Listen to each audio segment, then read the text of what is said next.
नमस्कार। आज म मन्त्र जपको आवश्यकता र महत्त्व बारेमा केही जानकारी गराउँदैछु। मन्त्र जप किन गर्ने र त्यसको महत्त्व के छ भनेर सबै कुरा आफूले जाने जति अनुभव गरे जतिको कुराहरू बताउनु गइरहेको छ।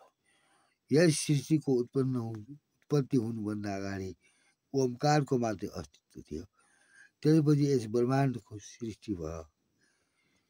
यो ब्रह्माण्डको विशालताबारे बेलले पनि बताउन सकेको छैन।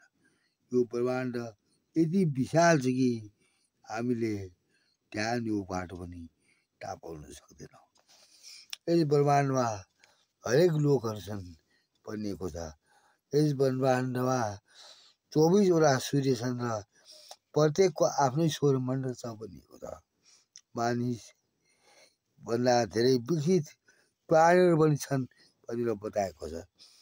तर सबैभन्दा उत्तम लोक पृथ्वीलाई नै मानिएको छ। देवता, दैत्य र दानव राक्षसहरूको लोक पनि अहिले पनि विद्यमान छ।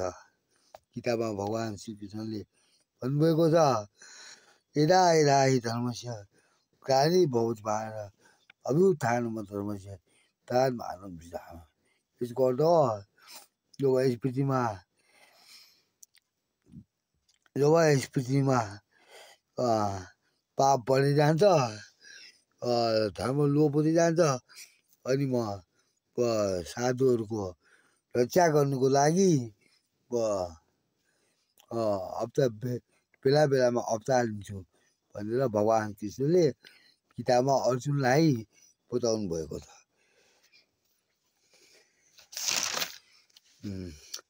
मन्त्र अब मन्त्र जपको बारेमा के अगाडि भनौँ। हामीले जान्नुपर्ने कुरा यो छ कि कुनै पनि श्लोकको अगाडि ओम थपियो भने त्यसले मन्त्रको काम गर्छ। देवताहरू मन्त्रको अधीनमा र मन्त्रहरू ब्राह्मणको अधीनमा हुन्छ भनिएको छ। सबैभन्दा उत्तम मन्त्र भनेको गायत्री मन्त्र हो। ओम भूर्भुवः तत्सवितुर्वरेण्यं भर्गो देवस्य धीमहि धियो यो नः प्रचोदयात्। यसको अर्थ हो, भगवान् सूर्यदेवले हामीलाई सद्मार्गमा लाग्न प्रेरणा दियोस् भन्ने हो। त्यसपछि विष्णु र शिवजीको मन्त्रहरू प्रमुख छन्। ओम नमो भगवते वासुदेवाय विष्णुको मन्त्र। अब शिवजीको मन्त्र, शिवजीको वैदिक मन्त्र ओम त्र्यम्बकं यजामहे सुगन्धिं पुष्टिवर्धनम् उर्वारुकमिव बन्धनान् मृत्योर्मुक्षीयते मामृतात्। यसको अर्थ हो, भगवान् शिवले हामीलाई यस चराचर जगतको जन्मबन्धनबाट, जन्म र मृत्युको चक्रबाट उकासेर मोक्ष अथवा मुक्तितिर प्रदान गरून् भन्ने हो। मैले गर्दाखेरि ओम नमः शिवायको पनि आफ्नो धेरै ठुलो महत्त्व छ। यसलाई भगवान् शिवले निर्माण गर्नुभएको भनेर भनिन्छ। ओम नमः शिवायलाई पौराणिक मन्त्र पनि मानिएको छ भने त्र्यम्बकं यजामहे चाहिँ वैदिक मन्त्र हो। पुरुष सूक्तम अथवा शुक्ल यजुर्वेदको रुद्राध्यायको दोस्रो अध्यायमा यस बारेमा यस मन्त्रलाई समावेश गरिएको छ। मन्त्र गर्दाखेरि रुद्राक्षको माला अथवा तुलसीको माला प्रयोग गर्नु पर्छ। मन्त्र गर्दाखेरि खानेकुरा खाएर गर्नु हुँदैन। फलफुलहरू सेवन गरे केही फरक पर्दैन। सबैभन्दा महत्त्वपूर्ण कुरा यो छ कि मन्त्रको नासाथ शरीरमा शक्ति उत्पन्न हुन्छ र यसले शरीरमा रक्षा कवचको काम गर्छ। मन्त्र गर्दै गयो भने भोक शोक केही लाग्दैन। हामी कयौँ दिनसम्म पनि केही नखाएर बाँच्न सक्छौँ। मन्त्रमा यस्तो अद्भुत शक्ति हुन्छ कि जसले बिस्तारै बिस्तारै आफ्नो कार्यमा सफल हुँदै जान्छ। सबै बाधा हट्दै जान्छ, सबै कार्य सिद्ध हुन्छ, ध्यान साधनातिर मन जान्छ, खराब काम गर्न मन लाग्दैन। मन जप गरेपछि आवश्यक चिजहरूको रक्सी, माछा, मासु, अन्डा, लसुन, प्याज आदिको सेवन गर्नु हुँदैन। मन जप गरेपछि सबै रोगहरू नष्ट हुँदैछन् र शरीरमा स्वास्थ्यको स्थिति सरल भएर जान्छ।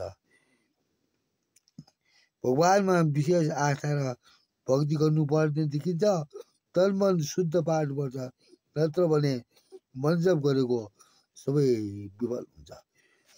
यो मन जप गरिसकेपछि अकाल मृत्युको भय हुँदैन। शिव मनु स्तोत्रमा भनिएको छ कि कतौ सुप्रे जाग्रत तमसी फलेको ताम कोमकर्म बद्धछन् हरि विधानले कतौ ताम सम्प्रेक्ष कतौ बलिदान पुतिमो तौ सद्भावता ढिलोबरी राख्छ। सधैँ जागा बस्ने कतौ दामा अझै बिना श्रद्धा सम्भो बहुत सबै कर्म यसले श्रद्धाले श्रुति विरुद्ध कर्म दिन्छन् हजुरमाथि आता सही लोक बोल्छ। यो श्लोक शिव मनु स्तोत्रको हेमराज गेवालीको स्तोत्रबाट यो श्लोक लिएको हो। भगवानको कृपा हुन्छ। सधैँ भगवानमाथि आस्था र विश्वास गर्यो भने त्यो भगवानले कृपा गर्नुहुन्छ र सबै परिपूर्ण हुन्छ भनिएको छ। बिरामीले पनि गलत औषधि सेवन गर्यो भने त्यसको खराब मन्त्रबाट त्यसको खराब असरलाई बिस्तारै हटाइदिन्छ। मन्त्रलाई निरन्तर दियो भने भगवानले ध्यानमा आएर दर्शन दिन्छन् र यो जन्म पनि सफल हुन्छ। मन जप गरेपछि पृथ्वीहरूको पनि उद्धार हुन्छ र शत्रुताको पनि नाश हुन्छ। यसको अर्थ हो एक आपसमा शत्रुता रहँदैन। मन जप गर्यो भने सागा सन्ततिको वृद्धि हुँदै जान्छ। मन जप गर्यो भने लक्ष्मीको कृपा प्राप्त हुन्छ र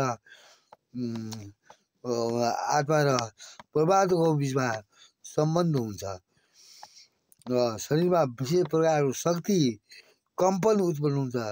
मन जप गर्यो भने सिद्धि प्राप्त हुन्छ भनेर भनिएको छ। आजलाई मन जप सम्बन्धी यति नै कुराहरू लिएर आए। अब अर्को एपिसोडमा म नयाँ धार्मिक धर्मशास्त्र सम्बन्धी नयाँ ज्ञानहरू लिएर आउनेछु। तपाईँलाई कस्तो लाग्छ? लाइक, सेयर, कमेन्ट, सब्सक्राइब गर्न नभुल्नुहोला। मेरो च्यानललाई सब्सक्राइब गर्न नभुल्नुहोला। नमस्कार।